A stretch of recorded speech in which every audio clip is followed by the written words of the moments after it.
So what you can also do inside of Corel Draw is crop out images using the eraser tool. So to utilize the eraser tool in images, first of all, I'm going to go around onto File and import out an image right here. So let me just go ahead and import this image right here, just like this. So now let's say I want to go ahead and erase this right here. So now over here on the left hand side, you can see the crop section. You can click and hold, and here you can see the eraser option right here.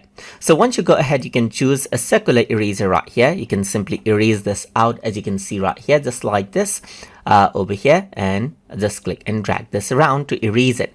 And what is happening is that it is simply going around and then cropping this out. The image is not actually deleted, but it's erasing the area by masking it. You can also choose square right here, and then you can go ahead and change around the millimeter right here, just like this as well over here, and then change around the settings as you like. So if I were to go around and let's say, for example, change around the rotation right here, just like this, then that is what you have. So you can go ahead and change around the settings as you like right here, and then erase out the parts by working around with different sort of erasers right here. So let's just go around and say, let me just type in 20 right here, just like this, so that I got larger eraser right here, just like this. So now if I were to go around onto, let's say, for example, the editor right here, you can see that I can simply go ahead and pull these Bezier curves out right here and get the parts of the image back. That is because it is just masking out the image